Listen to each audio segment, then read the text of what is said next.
ഞങ്ങളുടെ ചർച്ചിൽ നമുക്കറിയാമല്ലോ, കഴിഞ്ഞ ദിവസങ്ങളിൽ നമ്മൾ പ്രാർത്ഥിച്ചുകൊണ്ടിരുന്ന മോൾക്ക് ഷെറോന് അത്ഭുതകരമായ സൗഖ്യം ദൈവം നൽകിയത്. ലിവർ ട്രാൻസ്പ്ലാന്റിന് വേണ്ടി എല്ലാം തയ്യാറാക്കി, എല്ലാ എഗ്രിമെന്റുകളും, പോലീസ് നിയമപരമായ പേപ്പേഴ്സും എല്ലാം ചെയ്തു. നാളെ രാവിലെ 5 മണിക്ക് ഡോണറിനെയും 6 മണിക്ക് റിസീവറിനെയും ഓപ്പറേറ്റ് ചെയ്യാൻ വേണ്ടിയുള്ള എല്ലാ ക്രമീകരണങ്ങളും ഒരുക്കി ഇരിക്കവെയാണ് ആ രാത്രിയിലെ അല്പം ഇടവേളയിൽ ദൈവം അത്ഭുതം പ്രവർത്തിച്ചതും ഓപ്പറേഷൻ ഒന്നും കൂടാതെ കഴിഞ്ഞ വെള്ളിയാഴ്ച ആ മോള് ഡിസ്ചാർജായി വീട്ടിൽ വന്നതുമൊക്കെ. അതുമായി ബന്ധപ്പെട്ട് ഞാൻ ചർച്ചിൽ ഇന്നലെ ഒരു കാര്യം പറഞ്ഞു. ദൈവം അത്ഭുതകരമായിട്ട് വിടുവിച്ചു. എൻ്റെ ചോദ്യം ഇതായിരുന്നു, ഇപ്പം എനോഷ് എന്ന് പറയുന്ന കുഞ്ഞിന് വേണ്ടിയിട്ട് പ്രാർത്ഥിക്കുവാൻ പറഞ്ഞതുമായി ബന്ധപ്പെട്ട് ഞാനിതൊന്ന് ആവർത്തിക്കുക.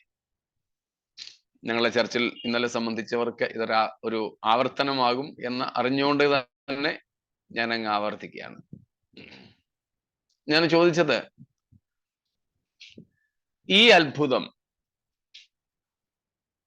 വൈദ്യശാസ്ത്രത്തിൽ ആശ്രയിക്കാതെയും ദൈവത്തിന് ചെയ്യാൻ കഴിയില്ലായിരുന്നുവോ എന്നാണ്. നമ്മുടെ എല്ലാവരുടെ ഉത്തരം യെസ് തന്നെയല്ലേ? സ്തോത്രം. മരുന്ന് കഴിക്കാതെയും ചികിത്സിക്കാതെയും ഈ അത്ഭുതം ചെയ്യാൻ ദൈവത്തിന് കഴിയുമായിരുന്നു. പക്ഷെ നമുക്കതിനുള്ള ഉറപ്പും ആശ്രയബോധവും വിശ്വാസക്കുറവും ഒക്കെയാണ് ഉള്ളത്. ഒരുപക്ഷെ നിയമങ്ങളും ഈ വിശ്വാസത്തിനൊക്കെ എതിരാകാം.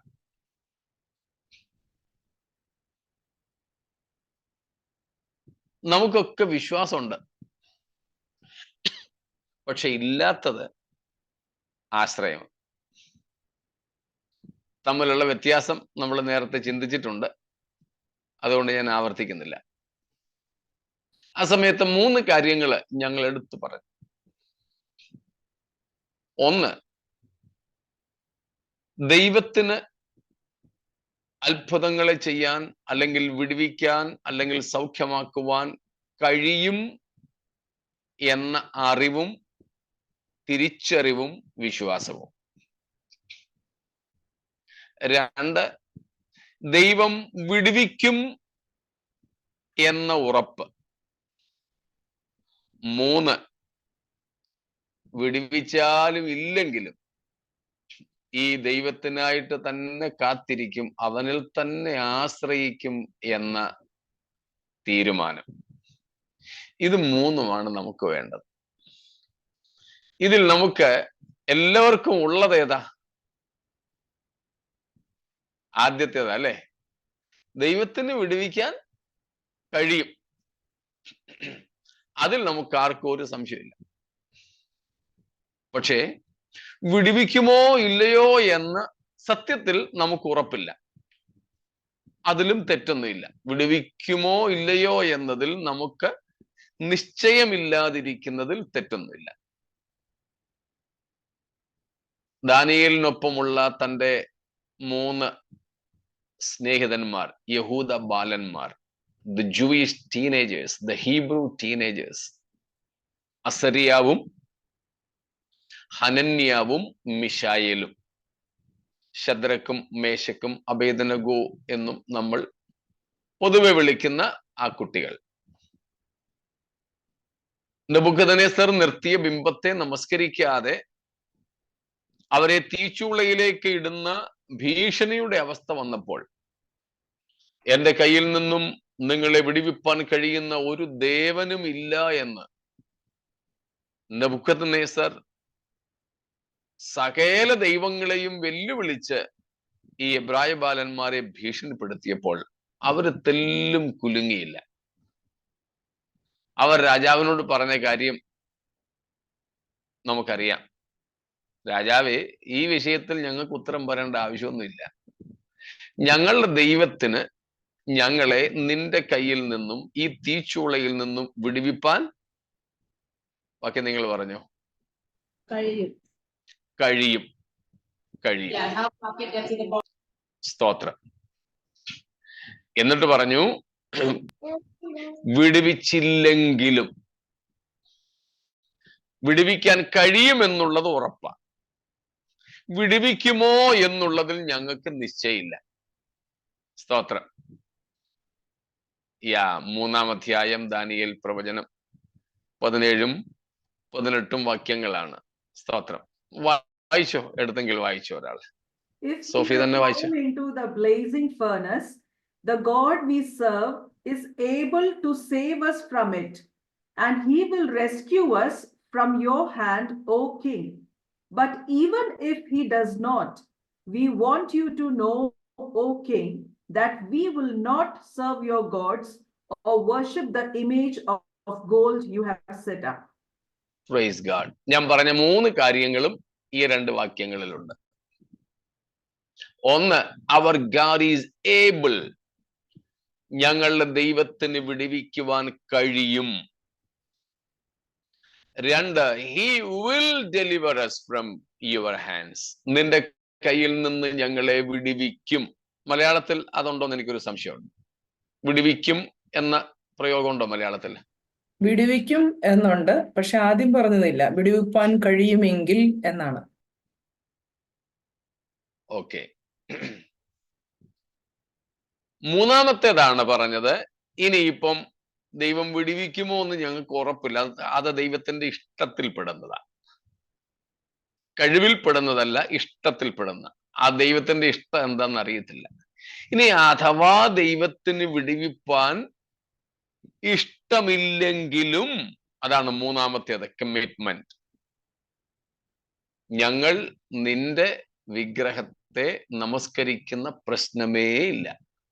ഞങ്ങളുടെ വിശ്വാസം ഏറ്റു പറഞ്ഞുകൊണ്ട് തന്നെ തീച്ചൂളയിലേക്ക് എറിയപ്പെടാനും ദഹിപ്പിക്കപ്പെടാനും ഞങ്ങൾ തയ്യാറാണ് എന്ന സമർപ്പണം.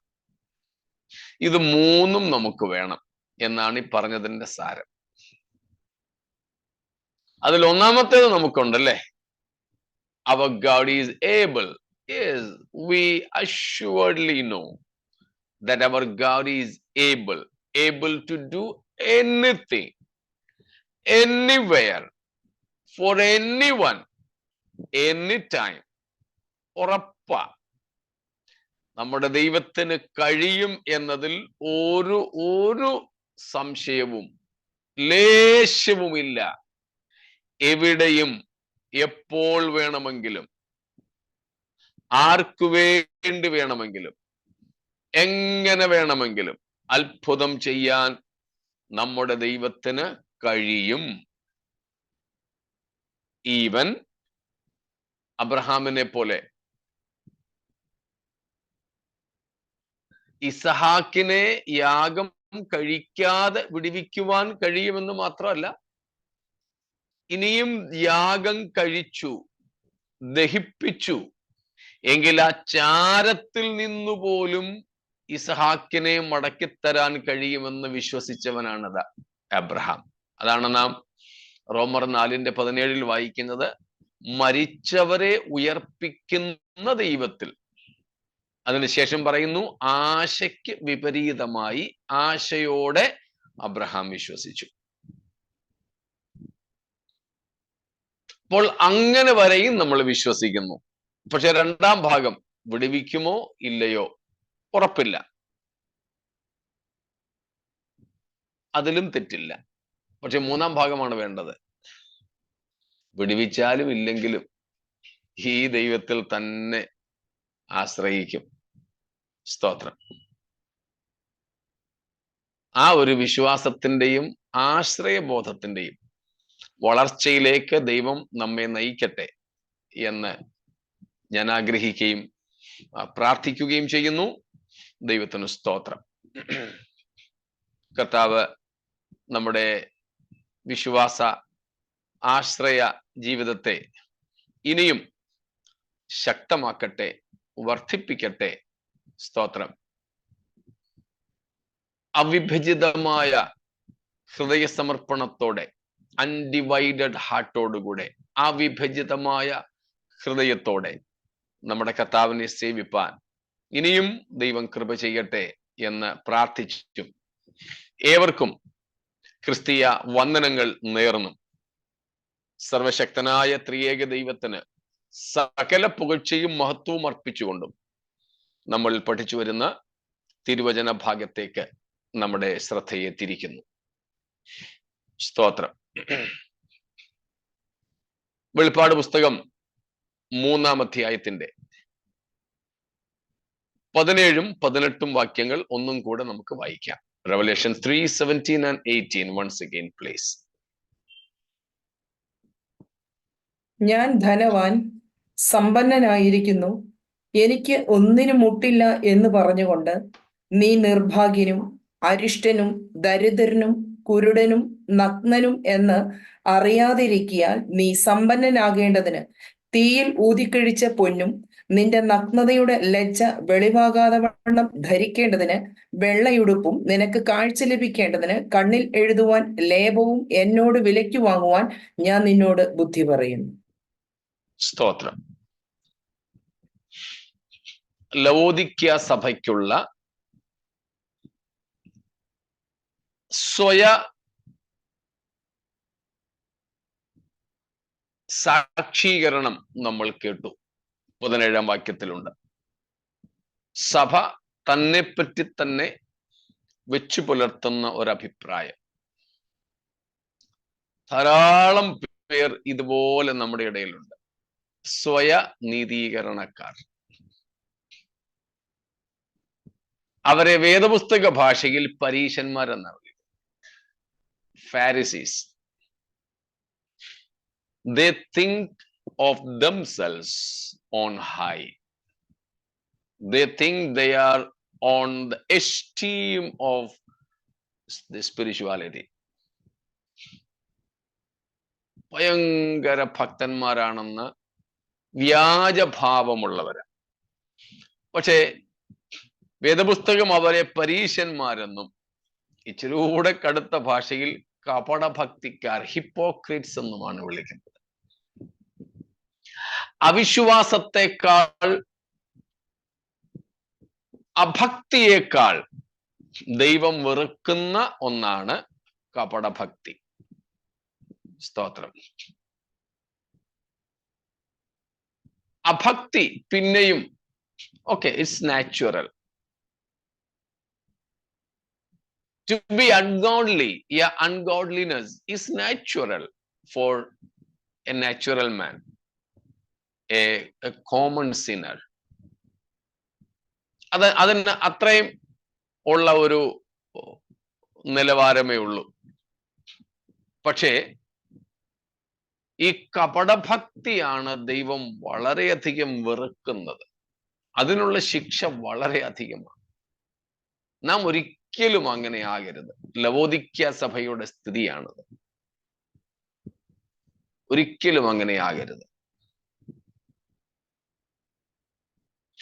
അതിനെതിരെ യേശു കർത്താവ് സഭയുടെ നിജാവസ്ഥ, original state of the church ഇവിടെ വെളിപ്പെടുത്തുന്നതാണ് നമ്മൾ പഠിച്ചുകൊണ്ടിരിക്കുന്നത്.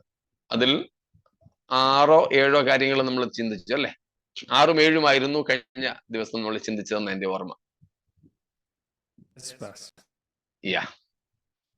അപ്പം അതിൽ ഒന്നാമത്തേത് ലൂക്ക് വാം, ശീതോഷ്ണവാൻ. രണ്ടാമത്തേത് നമ്മൾ കണ്ടു അരിഷ്ടൻ. 3 നിർഭാഗ്യവാൻ. 4 ദരിദ്രൻ. 5 ബ്ലൈൻഡ്, കുരുടൻ. 6th one naked, നഗ്നൻ. 7ാമത്തേതും നമ്മൾ ശനിയാഴ്ച കണ്ടു, ignorant of your actual condition. Ignorant of the real status, actual condition. അതിൽ നമ്മൾ ശനിയാഴ്ച കണ്ടത് നഗ്നൻ എന്നുള്ളതായിരുന്നു. അതായത് the carnality of the so-called Christian, the true hypocrite, is exposed to the society. It's already exposed to God. It's not at all hidden for God. But for men, but for the church, it is hidden. But here it says your carnality and your carnal being, your sinfulness is very much evident even to human persons. ഒരു മനുഷ്യന്റെ കപടത ദൈവത്തിന് മറഞ്ഞിരിക്കുന്നില്ല. എബ്രായ ലേഖനം പറയുന്നത് പോലെ അവന് മറഞ്ഞിരിക്കുന്ന ഒരു സൃഷ്ടിയുമില്ല. സ്തോത്രം. സകലവും നഗ്നവും മലർന്നതുമാണ് ദൈവത്തിന്റെ മുമ്പിൽ. പക്ഷേ ഒരു കപടഭക്തന്റെ, ദ സോ കോൾഡ് ക്രിസ്ത്യൻ, ക്രിസ്ത്യാനി എന്ന് വിളിക്കപ്പെടുന്ന കപടഭക്തനായ മനുഷ്യന്റെ കപടതകൾ മനുഷ്യർക്ക് മറഞ്ഞിരിക്കുന്നു, കുടുംബത്തിന് മറഞ്ഞിരിക്കുന്നു, സഭയ്ക്ക് മറഞ്ഞിരിക്കുന്നു.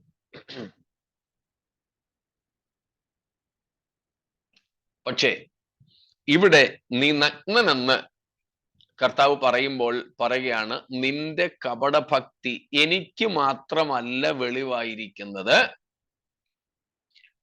സമൂഹത്തിനും അത് വെളിവായിരിക്കുന്നു. Their sinfulness is exposed. അതൊരു വല്ലാത്ത അവസ്ഥയാകട്ടോ. ഇതുവരെ നമ്മുടെ കപടതകളെ ദൈവം മറനീക്കി വെളിപ്പെടുത്താഞ്ഞതുകൊണ്ട് ദൈവത്തിന് സ്തോത്രം. നമ്മുടെ ഹൃദയത്തിന്റെ അകത്ത് ഒത്തിരി വെളിപ്പെട്ടാൽ ലജ്ജിതരാകേണ്ട രഹസ്യങ്ങളുണ്ട്. There are so many secrets in our lives. If revealed, we will have to be ashamed. പക്ഷെ ഇതുവരെ കർത്താവ് അതൊന്നും വെളിപ്പെടുത്തിയിട്ടില്ല. ദൈവത്തിന് സ്തോത്രം. ദൈവത്തിന് നമ്മോടുള്ള സ്നേഹത്തിന്റെ ഒരടയാളവും കൂടെയാണത്. ദൈവത്തിന് നമ്മോടുള്ള കരുണയുടെ ഒരു തെളിവും കൂടെയാണത്. സ്തോത്രം. എന്നാൽ ഇവിടെ കർത്താവ് പറയുന്നു, നീ നഗ്നനാ. നിന്റെ നഗ്നതയുടെ ലജ്ജ ലോകത്തിന് മുമ്പിൽ വെളിവ.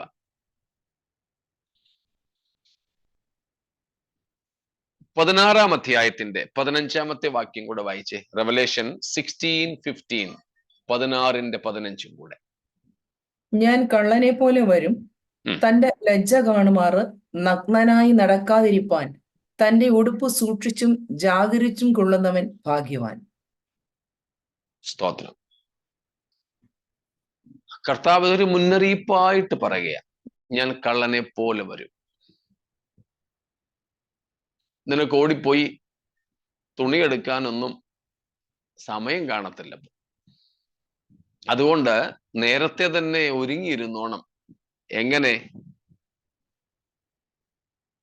തൻ്റെ ലജ്ജ കാണുമാറ് നഗ്നനായി നടക്കാതിരിപ്പാൻ തൻ്റെ ഉടുപ്പ് സൂക്ഷിക്കണം,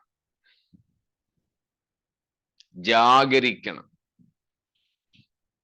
നമ്മൾ സർദീസിനോടുള്ള ബന്ധത്തിൽ പഠിച്ചു, ഉടുപ്പ് മലിനമാകാത്ത ചിലർ അവിടെ നിനക്കുണ്ട്. ഇവിടെ അതാണ് പറയുന്നത്. ഉടുപ്പ് മലിനമായാൽ അതിന്റെ അർത്ഥം നഗ്നത, ലജ്ജ വെളിമാകുമാറ് നഗ്നരാവുക എന്നതാണ്. If we soil our garments, that means if we indulge in sinfulness, if we indulge in carnal activities, that will make us garmentless. നാം നമ്മുടെ ജീവിതത്തെ അശുദ്ധമാക്കിയാൽ, ഉടുപ്പ് മലിനമാക്കുക, അർത്ഥം നമ്മൾ പഠിച്ചിട്ടുണ്ട്, ജീവിതത്തെ അശുദ്ധമാക്കുക, പാപത്തിൽ ഏർപ്പെടുക,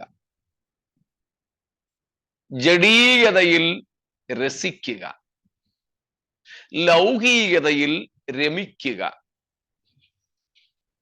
അങ്ങനെ നമ്മുടെ ജീവിതത്തെ മലീമസമാക്കിയാൽ, ഉടുപ്പ് ചെളിയുള്ളതാക്കിയാൽ നാം വിവസ്ത്രരാകുന്നതിന് തുല്യമാണ്. പാപം നമ്മെ എന്ത് ചെയ്യുന്നു? വസ്ത്രമില്ലാത്തവരാക്കുന്നു, നഗ്നരാക്കുന്നു. Sin makes us naked. It removes the garment of righteousness, of holiness, of divine glory, divine covering and protection. പാപം നമ്മെ വിവസ്ത്രരാക്കുന്നു. പാപം നമ്മുടെ മേൽ നിന്ന് ദൈവത്തിന്റെ നീതിയെ മാറ്റിക്കളയുന്നു, ദൈവ തേജസ്സിനെ അകറ്റുന്നു. സ്തോത്രം. പാപം വിശുദ്ധിയുടെ അലങ്കാരത്തെ നമ്മിൽ നിന്ന് വലിച്ചു മാറ്റുന്നു. വിശുദ്ധിയുടെ വസ്ത്രാലങ്കാരത്തോടുകൂടെയാണ് നാം ആയിരിക്കുന്നത്. നീതി വസ്ത്രം, വിശുദ്ധ വസ്ത്രം, ഒത്തിരി ഗാർമെന്റ്സിനെ കുറിച്ച്, പലതരത്തിലുള്ള വസ്ത്രങ്ങളെ പറ്റി ബൈബിൾ നമ്മെ പഠിപ്പിക്കുന്നുണ്ട്. ഇപ്പോൾ അതിനു വേണ്ടിയിട്ട് ഞാൻ സമയത്തെ വേർതിരിക്കുന്നില്ല, ജസ്റ്റ് ഒന്ന് സൂചിപ്പിച്ചെന്ന് മാത്രം. പാപം ചെയ്യുമ്പോൾ ഈ രക്ഷാവസ്ത്രവും നീതി വസ്ത്രവും വിശുദ്ധിയുടെ വസ്ത്രാലങ്കാരവും ദൈവ തേജസ്സും ഒക്കെ നമുക്ക് നഷ്ടപ്പെടുന്നു. പാപം ചെയ്യുമ്പോൾ ദൈവ സാന്നിധ്യം നമുക്ക് നഷ്ടപ്പെടുന്നു. ആ സാന്നിധ്യം നമ്മിൽ നിന്നും അകലുമ്പോൾ നാം നഗ്നരായി വെളിപ്പെടുന്നു.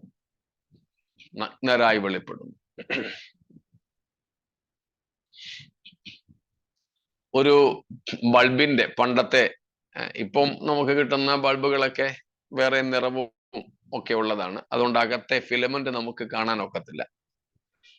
പഴയ ബൾബുകൾ സാധാരണ ഗ്ലാസ്, അതിനകത്ത്, ആ ഗ്ലാസിനകത്ത് കൂടെ നമുക്ക് അതിനകത്തെ ആ ചെറിയ ചുരുണ്ടിരിക്കുന്ന ഫിലമെന്റ് കാണാൻ പറ്റുമായിരുന്നു. ബൾബ് പ്രകാശിക്കാതിരിക്കുമ്പോൾ നമുക്ക് ആ ഫിലമെന്റ് നന്നായിട്ട് കാണാം. അതേസമയം ആ ഫിലമെന്റ് തേജസ് ധരിക്കുന്ന ഒരു സമയമുണ്ട്. ആ ബൾബ് കത്തുമ്പോൾ ആ ഫിലമെന്റ് പ്രകാശം ധരിക്കുകയാ. അപ്പോൾ അതിന്റെ നഗ്നത മറയുന്നു. നമുക്ക് ആ സമയത്ത് ആ ഫിലമെന്റ് കാണാൻ പറ്റാതെ വരും. അങ്ങോട്ട് നോക്കാൻ പോലും പ്രയാസമാണ്.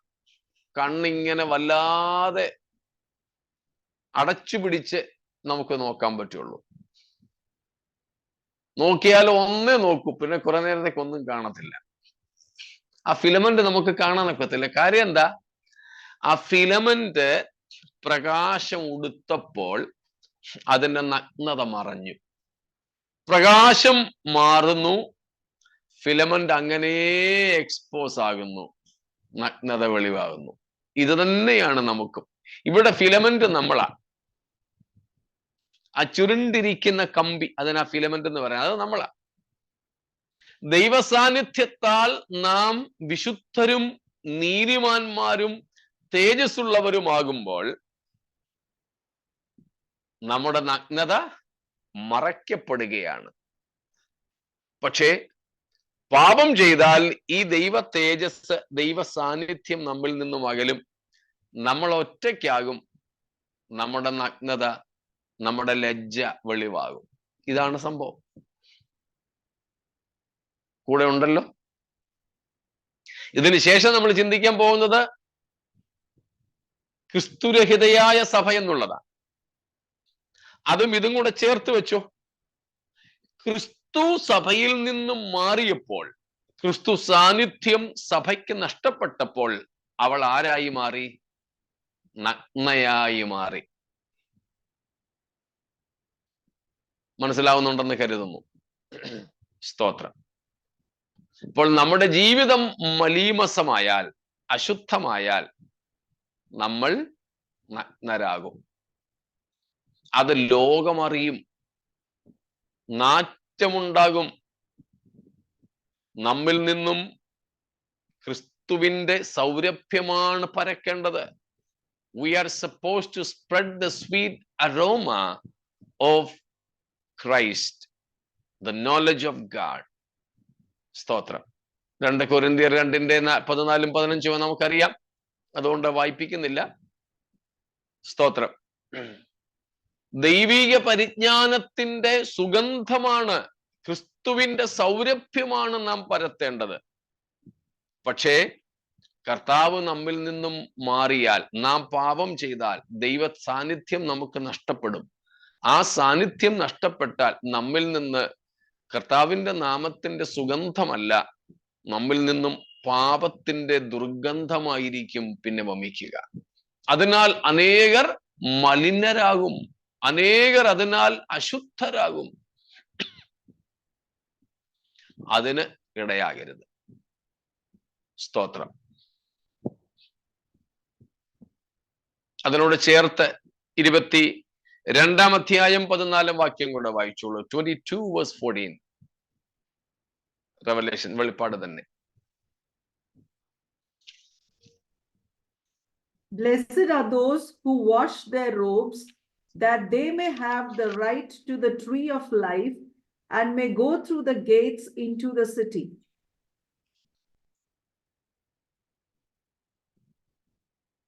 എന്ത് ചെയ്യണം?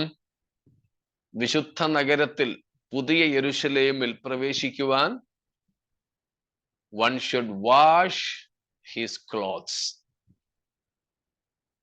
നാം 16-15 കണ്ടതിനോട് ചേർത്ത് വായിച്ചു എന്നേ ഉള്ളൂ.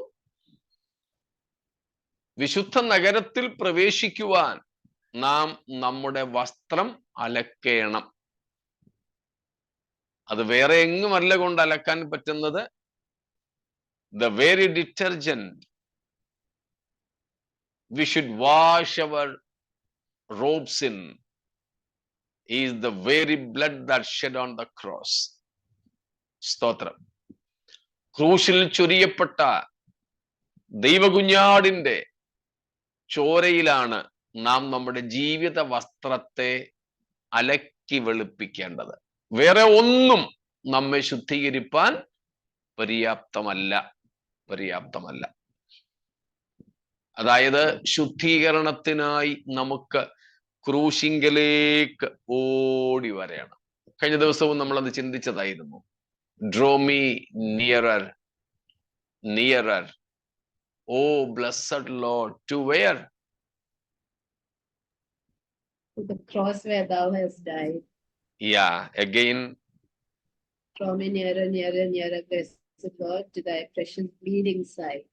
Praise God. നീ മരിച്ച ക്രൂശിങ്കലേക്കും നിന്റെ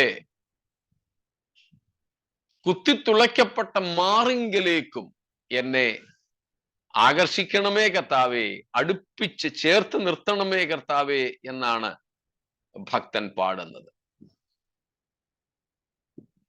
അപ്പോൾ ക്രൂശിങ്കലേക്ക് വന്ന് പാപക്ഷമ പ്രാപിക്കുക, വിശുദ്ധരും നീതിയുള്ളവരുമായി ദൈവസാന്നിധ്യത്തിൽ വസിക്കുക എന്നുള്ളതാണ് നഗ്നത മറയ്ക്കാൻ ഉള്ള സ്തോത്രം പോംവഴി. വേറെ ഒന്നും തന്നെ അതിന് ഇല്ല. സ്തോത്രം. Praise God.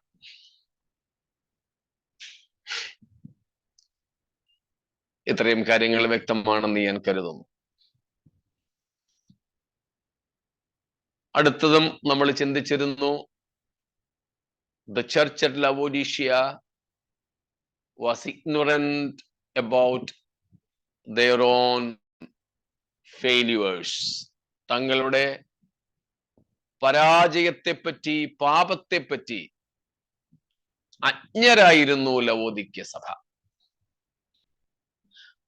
കർത്താവിൽ നിന്നും നാം അകലും തോറും നമ്മുടെ കാഴ്ച മങ്ങും. സ്തോത്രം. കർത്താവിനോട് നമ്മൾ അടുത്തു വരും തോറും നമുക്ക് നമ്മെ തന്നെ കൂടുതൽ കാണുവാനായിട്ട് സാധിക്കും. Praise God. As we come closer and closer to the Lord, we can understand ourselves better. An introspection is very much possible when we come nearer and nearer unto the Lord. കർത്താവിനോട് അടുത്തിരിക്കും തോറും നമ്മുടെ വ്യക്തിപരമായ ജീവിതത്തെ നമുക്കറിയാനായിട്ട് സാധിക്കും കൂടുതൽ കൂടുതൽ. സക്കായി യേശുവിനോട് അടുത്തപ്പോൾ കർത്താവ് പറയാതെ തന്നെ തന്റെ പാപങ്ങളെ കുറിച്ച് തനിക്ക് ബോധ്യം വന്നു. യേശു പത്രോസിന്റെ അടുക്കലേക്ക് എത്തി അവന്റെ പടകിൽ നിന്ന് ശുശ്രൂഷിച്ചു. യേശു ആണെന്നും കൂടെ അവന് തിരിച്ചറിവുണ്ടായപ്പോൾ അവൻ നിലവിളിച്ചു പറഞ്ഞു, ഞാൻ പാപിയായ മനുഷ്യൻ. അപ്പോൾ ദൈവസാന്നിധ്യത്തോട് നാം എത്രയും അടുത്തിരിക്കുമോ അത്രയും നമുക്ക് നമ്മെ തന്നെ അറിയുവാൻ കഴിയും. ദൈവത്തിൽ നിന്നും നാം എത്രയും അകലുമോ അത്രയും നാം നമ്മുടെ അവസ്ഥകളെ കുറിച്ച് അറിയാത്തവരായി, അജ്ഞതയിലും അന്ധതയിലും കപടതയിലും ജീവിതം കഴിക്കുന്നവരായിരിക്കും. അതുകൊണ്ട് ഞാൻ ആവർത്തിച്ചു പറയട്ടെ, നമ്മുടെ പ്രാർത്ഥന, കർത്താവേ, എൻ്റെ യഥാർത്ഥ അവസ്ഥയെ എനിക്ക് എക്കാലവും അറിയുവാൻ എൻ്റെ ഉൾക്കണ്ണുകളെ അങ്ങ് തുറന്നു കൊള്ളണമേ എന്നാകട്ടെ. സ്തോത്രം. ഇതൊരു ആത്മീയന്റെ ലക്ഷണമാണ് കേട്ടോ. എന്തേ?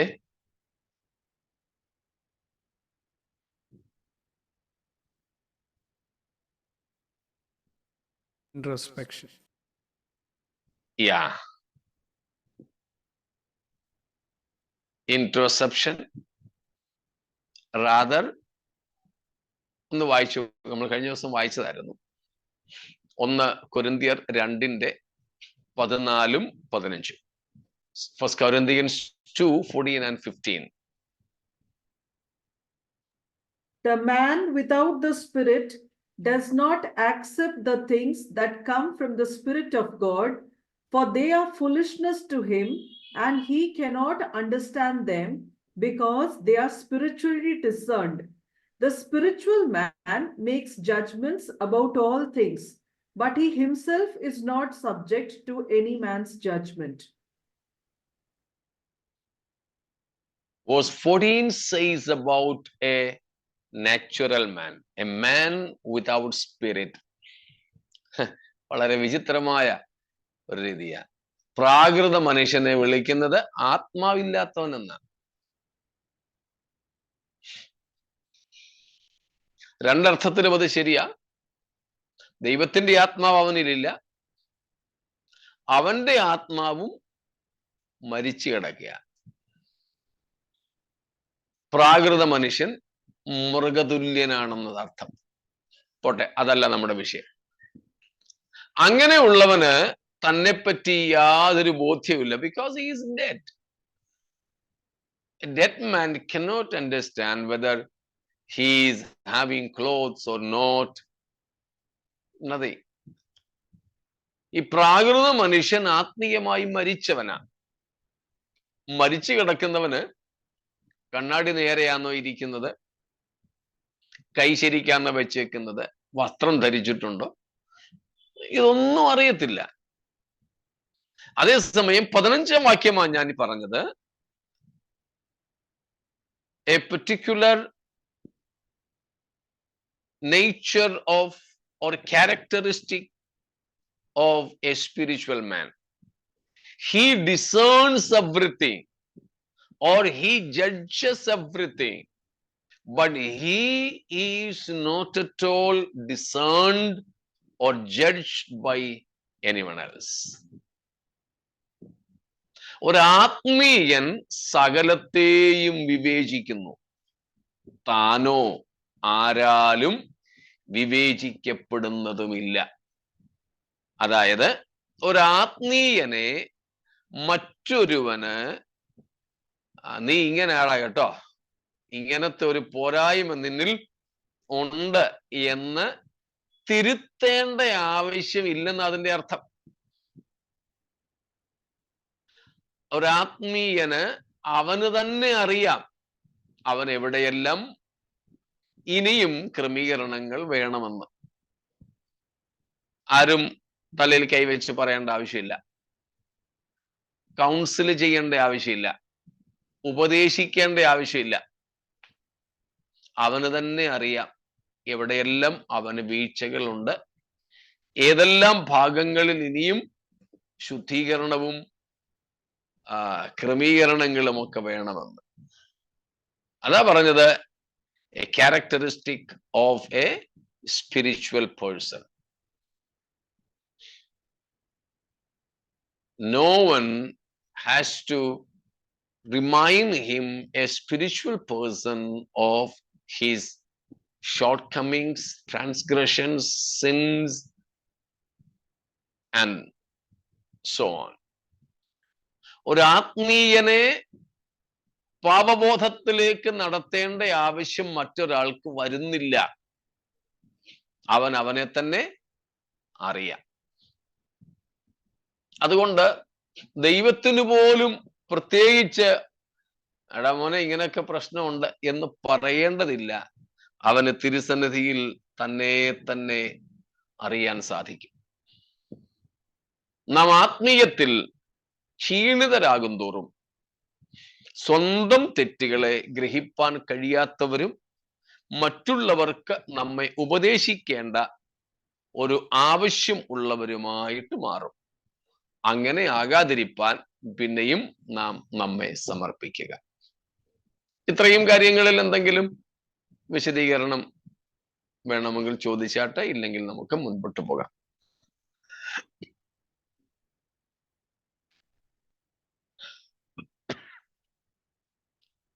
ഡൺ. സ്തോത്രം. ഒന്നും ഇല്ല എന്ന് കരുതുന്നു. എങ്കിൽ നമുക്ക് മുൻപോട്ട് പോകാം. സ്തോത്രം. ഇപ്പോൾ നമ്മൾ 7 കാര്യങ്ങൾ നോക്കിയല്ലേ? സ്തോത്രം. ശരി, അടുത്തത് 20-ാമത്തെ വാക്യത്തിലാണ് നാം കാണുന്നത്. വളരെയധികം പ്രധാനപ്പെട്ടതാണ്. പക്ഷെ നമ്മൾ പല പ്രാവശ്യമായിട്ട് ചിന്തിച്ചിട്ടുള്ളത് കൊണ്ട് നമുക്ക് അവിടെയും അധികം നിൽക്കേണ്ടതില്ല.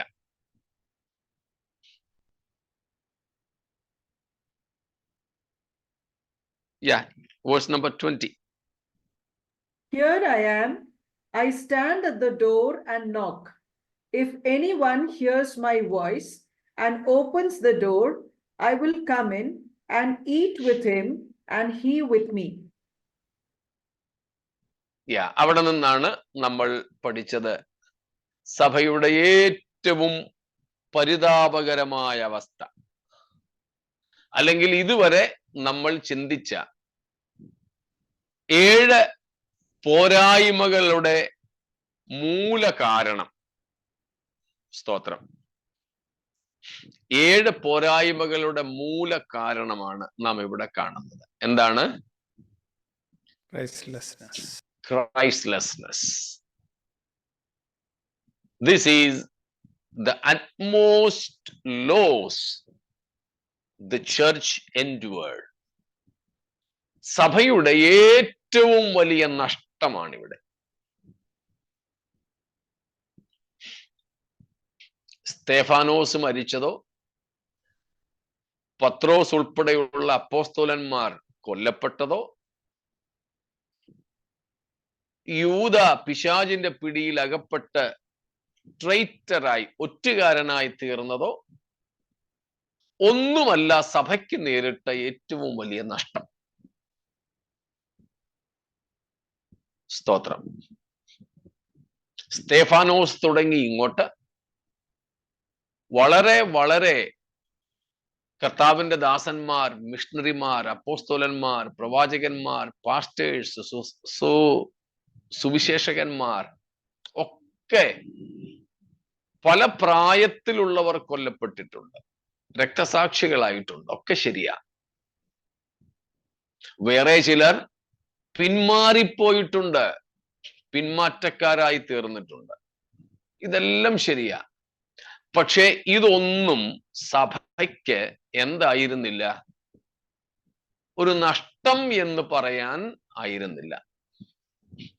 നമ്മൾ പറയും ഒരാൾ മരിച്ചാൽ അത് സഭയ്ക്ക് വലിയ നഷ്ടമാണെന്ന്. ഇന്നലെയും ഞങ്ങളിവിടെ മിനിയാന്നൊരു ദൈവദാസൻ മരിച്ചു. ഇന്നലെയായിരുന്നു അദ്ദേഹത്തിന്റെ അടക്കം.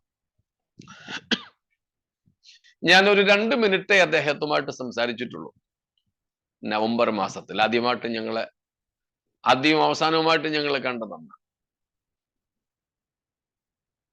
എന്തോ അദ്ദേഹത്തോട് എനിക്ക് വലിയൊരു ബഹുമാനവും സ്നേഹവും ഒക്കെ തോന്നിയത് കൊണ്ട് ഇന്നലത്തെ ഫ്യൂണറലിന് ഞാൻ സംബന്ധിച്ചു.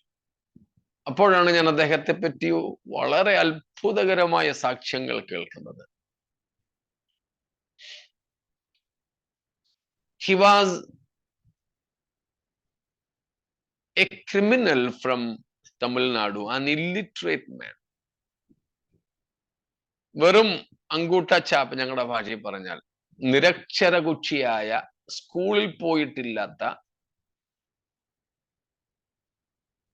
മഹാ അക്രമ സ്വഭാവം ഉണ്ടായിരുന്ന, ജയിലുകളിൽ പാർത്തിട്ടുള്ള ഒരു മനുഷ്യൻ രക്ഷിക്കപ്പെട്ടു വന്നു. ഇന്നലെ അവിടെ പറഞ്ഞത് കേട്ടത്, ഈ അക്ഷരാഭ്യാസം ഇല്ലാത്ത മനുഷ്യൻ ഇംഗ്ലീഷ് ഉൾപ്പെടെ 8 ഭാഷകൾ വശമാക്കിയെന്ന്. രക്ഷിക്കപ്പെട്ടതിന് ശേഷം അദ്ദേഹം പ്രാർത്ഥിച്ചു. അദ്ദേഹത്തിന് വായിക്കുവാനും എഴുതുവാനും ഒക്കെയുള്ള കൃപ ദൈവം കൊടുത്തു. മഹാ തീവ്രതയോടെ ദൈവത്തിന് വേണ്ടി പ്രവർത്തിച്ച ഒരു സുവിശേഷകനായിരുന്നു എന്നാണ് ഞാൻ കേട്ടത്. പല CPM, TPM ചർച്ചിൽ നിന്നുൾപ്പെടെ ഉള്ളവർ വന്ന് സാക്ഷിക്കുന്നത് ഞാൻ കേട്ടു. ആ സമയത്ത് പലരും അവിടെ പറഞ്ഞു, അദ്ദേഹത്തിന്റെ മരണം ദൈവരാജ്യത്തിനൊരു നഷ്ടമാണെന്ന്. ഒരിക്കലും അല്ല. നവി മുംബൈക്ക് ഒരു നഷ്ടമാണെന്ന് ഞാൻ അതും വിശ്വസിക്കുന്നില്ല. ഇവിടുത്തെ സഭകൾക്കൊരു നഷ്ടമാണെന്ന് ഇല്ല.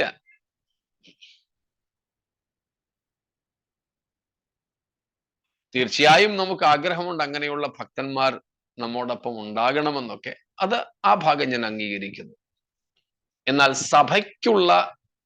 സഭയ്ക്ക് നേരിടുന്ന നഷ്ടമെന്ന് പറയാൻ കഴിയുന്നത് ഇതുപോലെയുള്ള ഒരു ഭക്തന്റെ മരണമല്ല. ദൈവസാന്നിധ്യം നമ്മൾക്ക് നഷ്ടപ്പെടുന്നതാണ് നമുക്ക് നഷ്ടം.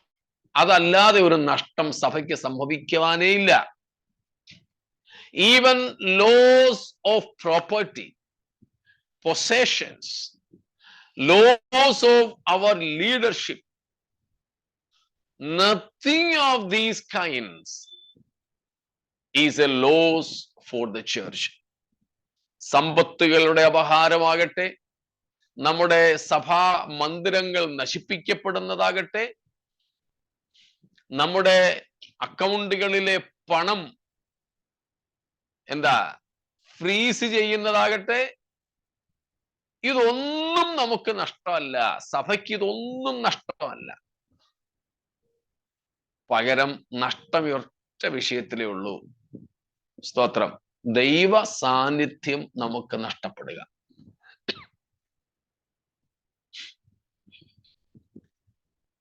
തീർച്ചയായും ആൾക്കാര്, വിശുദ്ധന്മാര്, ഭക്തന്മാര്, നേതാക്കന്മാര് മരിക്കുന്നതും നമ്മുടെ കൂടെയുള്ളവർ വിശ്വാസികൾ പിന്മാറിപ്പോകുന്നതുമൊക്കെ നമുക്ക് ഒത്തിരി വേദനയുളവാക്കുന്നതാണ്. വർഷങ്ങൾ കൊണ്ട് നമ്മൾ ഒരുക്കിയെടുത്ത ബിൽഡിങ്ങുകളും പ്രോപ്പർട്ടിയും ഒക്കെ നമുക്ക് നഷ്ടപ്പെടുന്നത്, അല്ലെ മറ്റൊരാൾ അപഹരിക്കുന്നത്, അല്ലെ നിയമപരമായിട്ട് നിയമം ഇടപെട്ടതെല്ലാം അടച്ചുപൂട്ടുന്നത്, അവിടേക്ക് നമുക്ക് പ്രവേശനമില്ലതാകുന്നതൊക്കെ തീർച്ചയായും വേദന ഉളവാക്കുന്നതാ, അല്ലെന്ന് ഞാൻ പറയുന്നില്ല. പക്ഷെ നഷ്ടമെന്ന് വിളിക്കത്തക്കതുപോലെ അവയല്ലെന്ന് മാത്രം. ഇതെല്ലാം സംഭവിക്കുമ്പോഴും, അതായത് നമ്മുടെ സ്തെഫാനോസ് തുടങ്ങിയുള്ള leadership,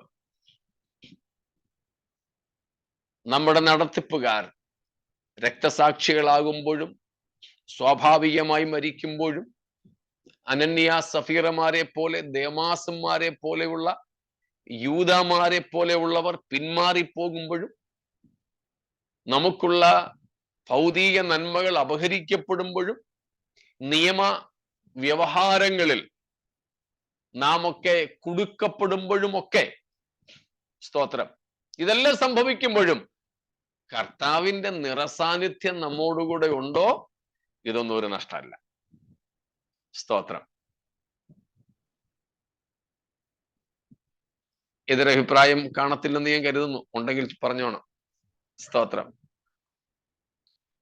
Whatever happens, if we still have the presence of God, the fullness of his presence, along with his pleasure, nothing of these kinds will be a loss for us.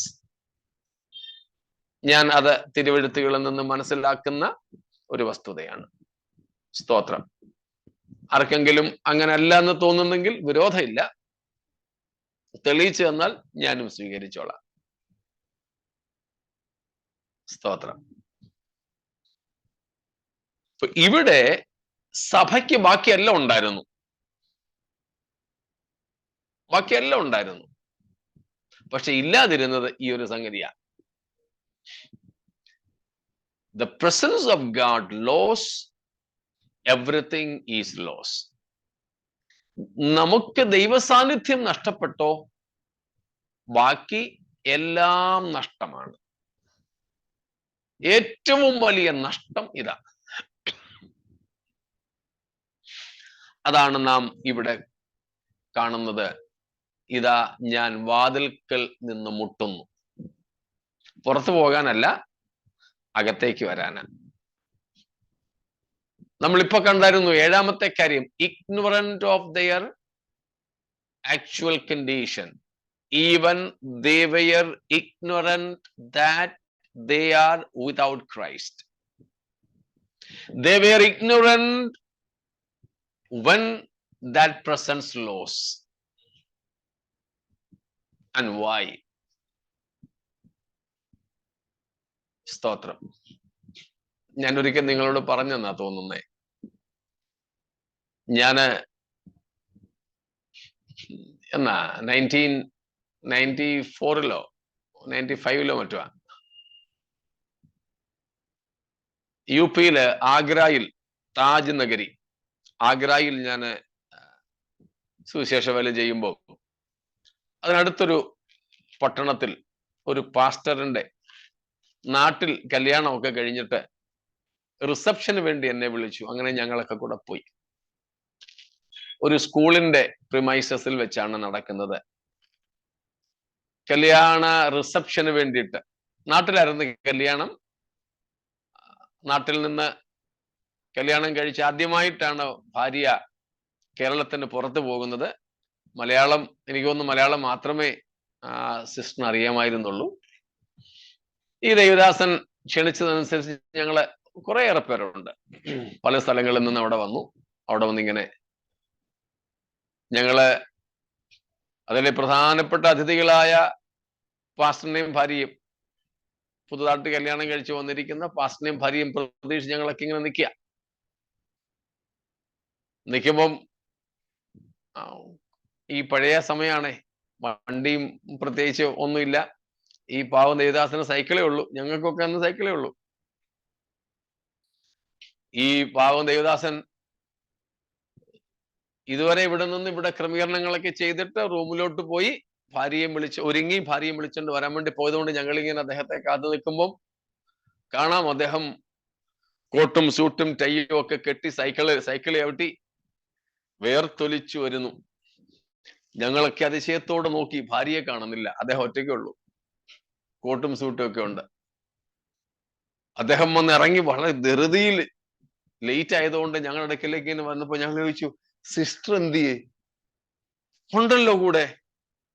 പുറകോട്ട് നോക്കിയപ്പോ ആളിനെ കാണുന്നില്ല. ഞങ്ങൾ ചോദിച്ചു, എവിടെ പോയി? അയ്യോ, എന്റെ കൂടെ എന്റെ സൈക്കിളിന്റെ പുറകിൽ ഉണ്ടായിരുന്നു. എവിടെ ഇറങ്ങിയെന്നും ഒന്നും അറിയത്തില്ല, എങ്ങും വേറെ ഞാനെങ്ങും ഇറക്കി വിട്ടില്ല. എല്ലാവർക്കും ആശങ്കയായി. ആ റിസപ്ഷന്റെ സന്തോഷപൂർണമായ അനുഭവം ഒരു നിമിഷം കൊണ്ടെല്ലാം തിരിഞ്ഞു പറഞ്ഞു. ആൾക്കാരൊക്കെ പലയിടത്തൂടെ ഓടാൻ തുടങ്ങി. അന്ന് മൊബൈലൊന്നും ഇല്ലല്ലോ. ഇതിലെയാ വന്നത്, ഇന്ന വഴിക്കൂടാ വന്നത്. ശരി, അങ്ങോട്ട് പോകാനുള്ള പല വഴിയിൽ പലരും സൈക്കിളിലും പിന്നെ 2 വീലറുള്ള വേറെ ആൾക്കാരുണ്ട്, അവരങ്ങനെയൊക്കെ പോയി. പാസ്റ്ററും ആകപ്പാട് വെപ്രാളപ്പെട്ടു. ഏതായാലും വരുന്ന വഴിക്ക് ഒരു സിനിമാ കൊട്ടക ഉണ്ടായിരുന്നു. സിനിമ കഴിഞ്ഞ് ആൾക്കാർ ഇറങ്ങുന്ന സമയ അവിടെ വന്നപ്പോ സൈക്കിൾ ഒരല്പം സ്ലോ ആയി.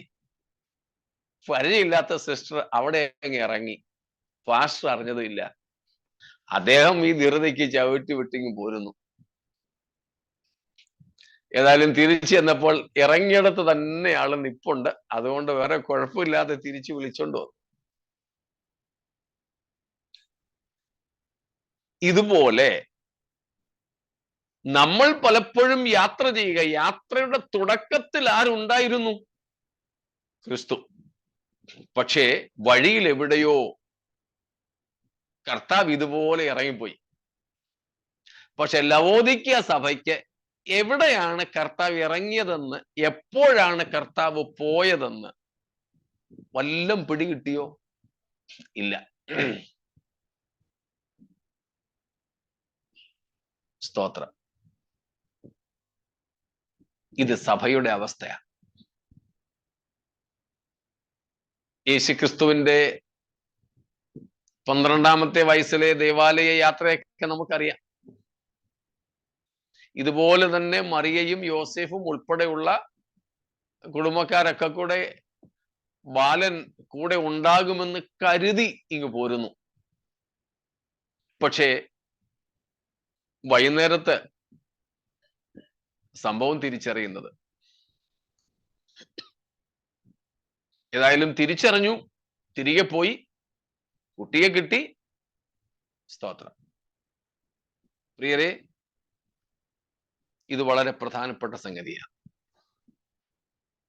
ക്രിസ്തു ഇല്ലാത്ത സഭ നമ്മൾ നേരത്തെ ചിന്തിച്ചിട്ടുണ്ട്. സ്തോത്രം.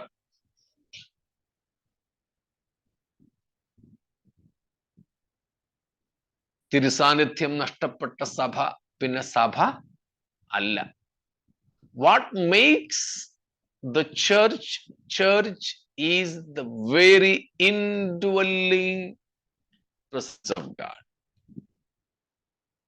സ്തോത്രം.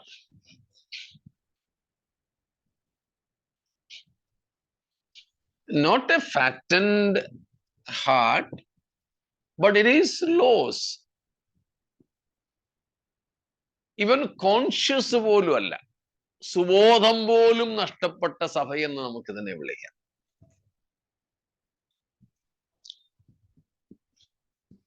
നമ്മെ സഭയാക്കുന്നത് പേരോ രജിസ്ട്രേഷൻ നമ്പറോ എംബ്ലമോ ഒന്നുമല്ല, നമ്മുടെ ഉപദേശ സംഹിതകളല്ല. സ്തോത്രം. നമ്മുടെ സഭയിൽ എത്ര സ്വാധീനമുള്ള ആൾക്കാരുണ്ടെന്നുള്ളതൊന്നുമല്ല. നമുക്കൊരു ബിൽഡിംഗ് പോലും ഇല്ലാതിരിക്കട്ടെ, ഒരു പാഴ്സണേജ് ഇല്ലാതിരിക്കട്ടെ, ആൾക്കാർ പോലും ഇല്ലാതിരിക്കട്ടെ, വിരലെണ്ണാവുന്ന വിശ്വാസികൾ മാത്രമേ നമുക്കുള്ളെങ്കിലും എപ്പോഴും നാം നോക്കേണ്ടത് കർത്താവിന്റെ സാന്നിധ്യം എന്നുള്ളതാണ്. സ്തോത്രം. നമുക്ക് ദൈവസാന്നിധ്യത്തെ കുറിച്ച് അറിയാം. His presence with his people. കർത്താവ് തൻ്റെ ജനത്തോട് കൂടെ വസിപ്പാൻ ആഗ്രഹിക്കുന്നവനാണ്. രണ്ടാമതൊരു പ്രയോഗമുള്ളത് Christ or God of the Bible loves to dwell ഒന്ന് with his people, രണ്ട് among his people or in the midst of his people.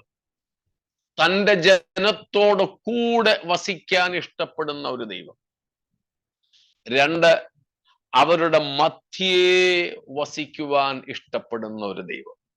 സ്തോത്രം. Praise God. In their midst and with them. ഈ രണ്ട് പ്രയോഗങ്ങളാണ് ദൈവസാന്നിധ്യവുമായി ബന്ധപ്പെട്ട് നമുക്ക് തിരുവെഴുത്തുകളിൽ കാണുവാൻ കഴിയുന്നത്. With them, അവരോട് കൂടെ. ജോൺ 14:23, യോഹന്നാൻ 14:23 നമുക്കറിയാം.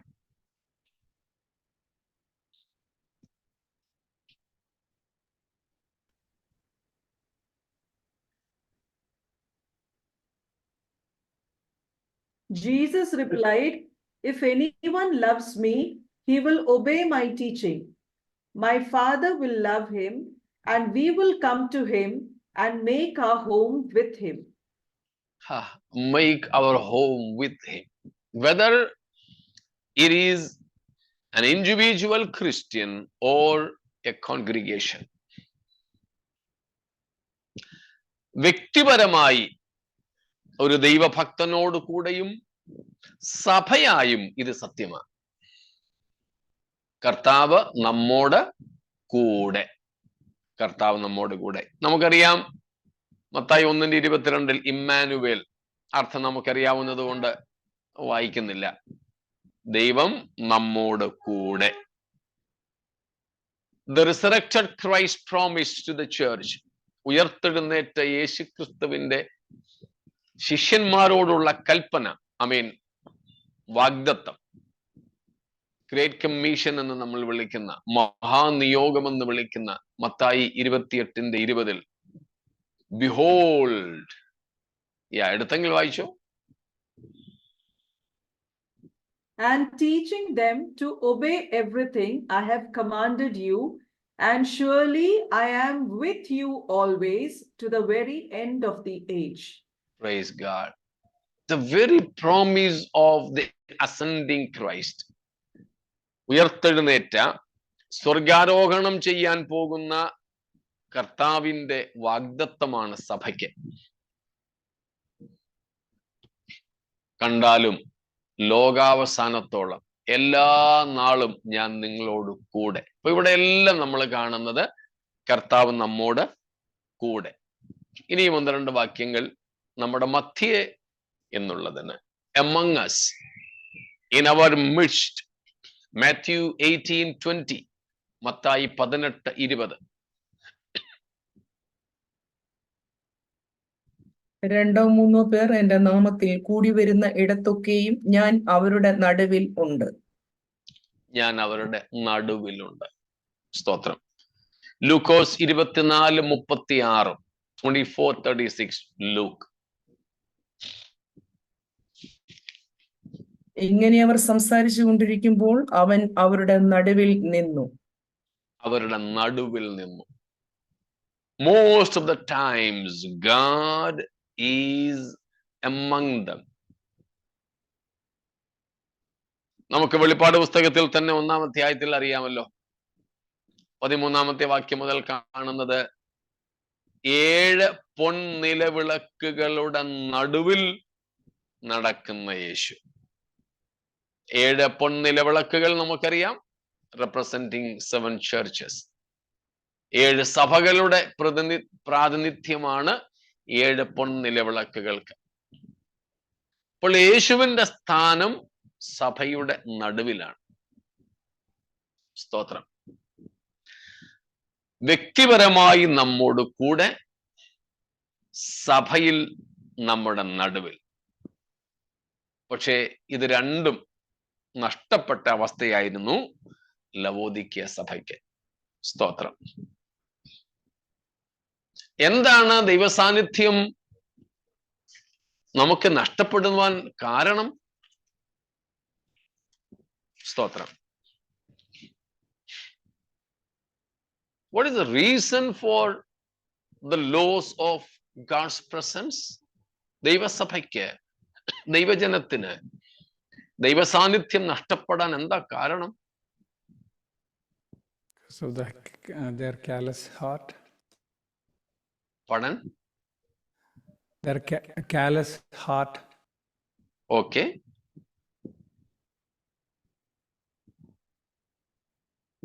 Anything else?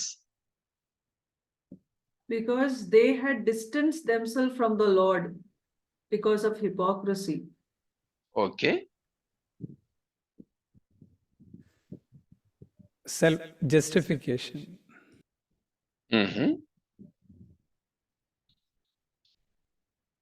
They thought that they have everything.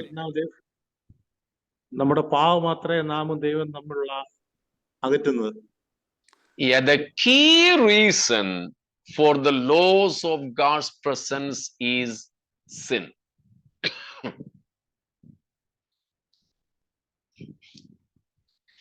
ചിലരൊക്കെ നമ്മുടെ ഇടയിൽ പ്രസംഗിക്കുമ്പോഴും പ്രാർത്ഥിക്കുമ്പോഴൊക്കെ ദൈവസാന്നിധ്യം വെളിപ്പെടാതെ തടയുന്ന സാത്താന്യ ശക്തികളെ എന്നൊക്കെ ഇങ്ങനെ പ്രാർത്ഥിക്കുന്നത് കേൾക്കാം.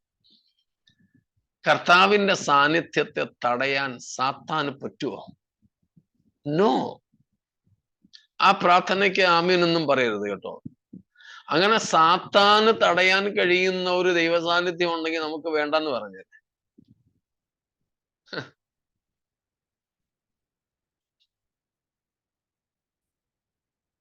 അത് തെറ്റായ ഒരു പ്രവണതയാണ്. ആഭിചാരത്തിനും മന്ത്രവാദത്തിനും ക്ഷുദ്രപ്രയോഗങ്ങൾക്കും സാത്താന്യ ശക്തികൾക്കും ഒന്നിനും, അന്യാരാധനാ ശക്തികൾക്കും ഒന്നും ദൈവസാന്നിധ്യത്തെ തടയാൻ പറ്റില്ല. ദൈവസാന്നിധ്യത്തിലേക്ക് നമുക്ക് പോകാൻ കഴിയാതെ വേണമെങ്കിൽ നമ്മെ തടയാൻ പറ്റും. നമ്മുടെ അടുക്കിലേക്കോ ഇടയിലേക്കോ തിരുസാന്നിധ്യത്തിന്റെ പ്രത്യക്ഷതയെ തടയാൻ അതിനൊന്നിനും പറ്റില്ല. പിന്നെ ഏറ്റവും പ്രധാനപ്പെട്ട കാരണം ദൈവസാന്നിധ്യം നഷ്ടപ്പെടാൻ പാപമാണ്. The very sin. The sin is the very reason why the church lost God's presence. അത് പഴയ നിയമത്തിലായാലും പുതിയ നിയമത്തിലായാലും പാപം, അശുദ്ധി, അത് നിങ്ങൾ പറഞ്ഞതുപോലെയുള്ള എല്ലാ വിഷയങ്ങളിലും ഉണ്ടാകും. ഹൃദയം കഠിനപ്പെടുന്നതും ദൈവത്തിൽ നിന്ന് അകലുന്നതും ഒക്കെയുള്ള സംഗതികൾ എല്ലാം ഉണ്ട്. അവയെല്ലാം കൂടെ കൂട്ടിച്ചേർത്ത് പ്രധാനമായിട്ടും എന്ന് പറയാം. കൂട്ടിച്ചാൻ പറഞ്ഞ ആ ഭാഗം യെശയ്യാ 59 1-2 വാക്യങ്ങളാണ്. പ്രത്യേകിച്ച് 2-ാമത്തെ വാക്യത്തിലാ പറയുന്നത്, നിങ്ങളുടെ പാപങ്ങൾ, നിങ്ങളുടെ അകൃത്യങ്ങൾ അത്രേ നിങ്ങളെയും ദൈവത്തെയും തമ്മിൽ അകറ്റിയിരിക്കുന്നത്. അപ്പോൾ പാപമാണ്, അശുദ്ധിയാണ് ദൈവസാന്നിധ്യം നഷ്ടപ്പെടാനുള്ള ഏറ്റവും പ്രധാനപ്പെട്ട കാരണം.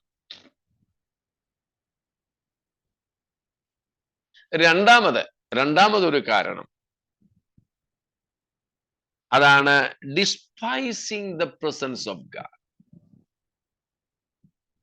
നമ്മോടൊപ്പമുള്ള ദൈവ സാന്നിധ്യത്തെ നാം നിരസിക്കുന്നത് തിരുസാന്നിധ്യം നഷ്ടപ്പെടാൻ കാരണമാണ്. നമ്പേഴ്സ് 11:20, സംഖ്യാപുസ്തകം 11:20. അത് ഒന്ന് വായിക്കുന്നെങ്കിൽ വായിച്ചുള്ളൂ. മറ്റേ നമുക്കറിയാവുന്നതുകൊണ്ടാ മറ്റേ വാക്യങ്ങൾ വായിപ്പിക്കാഞ്ഞത്. But for a whole month, until it comes out of your nostrils and you loathe it, because you have rejected the Lord who is among you and have wailed before him, saying, why did we ever leave Egypt? Because You have rejected. വേറെ ചില വേർഷൻസിൽ despised. നിങ്ങളുടെ നടുവിൽ അല്ലെങ്കിൽ മധ്യയുള്ള യഹോവയെ നിങ്ങൾ എന്ത് ചെയ്തു? നിരസിച്ചു. നമ്മുടെ വീട്ടിൽ തന്നെ, അല്ലെ നമ്മൾ തന്നെ ഒരു വീട്ടിൽ പോയി, നമുക്ക് ചിലപ്പം തിന്നാനും കുടിക്കാനും ഒക്കെ ടേബിൾ നിറച്ച് സാധനങ്ങളൊക്കെ കൊണ്ടുവച്ചു. പക്ഷെ അവര് നമ്മളോട് മാന്യമായിട്ട് സംസാരിക്കുന്നും ഇടപെടുന്നൊന്നുമില്ല. അവര് അവരുടെ കാര്യങ്ങളിൽ ഇങ്ങനെ ഏർപ്പെട്ടുകൊണ്ടിരിക്കുന്നു. അവര് മൊബൈലൊക്കെ നോക്കി ഇങ്ങനെ ഇരിക്കുന്നു. സാരമില്ല, വീട്ടിലെങ്ങും മേടിക്കാത്ത കുറെ ഡിഷസ് ഒക്കെ ഇരിപ്പുണ്ടാവും, വയറിറച്ചി വല്ലതും കഴിച്ചിട്ട് പോവാം എന്നും പറഞ്ഞ് നമ്മൾ ആസ്വദിച്ച് കഴിക്കുമോ ഇരിക്കുന്ന സാധനങ്ങളൊക്കെ? ഇല്ല. നമ്മൾ ഇറങ്ങി പോവും അവിടുന്ന്. എന്താ? പിന്നെ അങ്ങോട്ട് കയറത്തുമില്ല. നമ്മളെ നിരസിച്ചു. നമ്മുടെ സാന്നിധ്യത്തെ അവരെ അക്നോളജ് ചെയ്യുന്നില്ല, അംഗീകരിക്കുന്നില്ല. നമ്മൾ പിന്നെ കയറത്തില്ല അവിടെ. ഇവിടെ ദൈവസാന്നിധ്യത്തെ അവരെന്ത് ചെയ്തു? നിരസിച്ചു. ഇതിനോട് ചേർത്ത് ഒന്നാമത്തേതിനോട് വളരെ ചേർന്ന് നിൽക്കുന്ന ഒരു കാര്യവും കൂടെ ഈ ഡിസ്പൈസ്ഡ് എന്നാണ് ചിലയിടത്ത് കാണുന്നത്. സ്തോത്രം. അത് തന്നെയാണ് ഡ്യൂട്രോണോമി 23:14. സുജ എടുത്തെങ്കിൽ വായിച്ചു. ആവർത്തനം 23:14. വായിച്ചു. നിങ്ങൾ വൃത്തികേട് കണ്ടിട്ട് അവൻ നിന്നെ വിട്ടകലാതിരിപ്പാൻ നിന്റെ പാളയം ശുദ്ധിയുള്ളതായിരിക്കണം. ഒന്നാമത്തേതിനോട് ചേർത്താണത്. പാപം, അശുദ്ധി. അതിനോട് ചേർത്ത് മൂന്നാമതൊരു സംഗതി കൂടെ ഒന്നാമത്തേതിനോട് വളരെ ചേർന്ന് നിൽക്കുന്നതാണ്. എസേക്കിയേൽ 8:6, യെഹെസ്കേൽ 8:6. അവൻ എന്നോട്, മനുഷ്യപുത്ര, അവർ ചെയ്യുന്നത് ഞാൻ എന്റെ വിശുദ്ധ മന്ദിരം വിട്ടു പോകേണ്ടതിന് ഇസ്രായേൽ ഗ്രഹം ഇവിടെ ചെയ്യുന്ന മഹാമ്ലേച്ഛതകൾ തന്നെ നീ കാണുന്നുവോ? മ്ലേച്ഛതകൾ, അബോമിനേഷൻസ്, പാപത്തിന്റെ പട്ടികയിൽപ്പെടുത്താവുന്നതാണ്.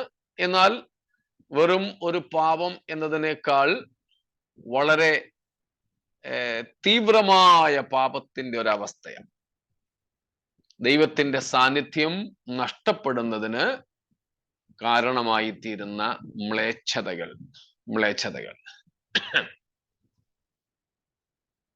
സ്തോത്രം.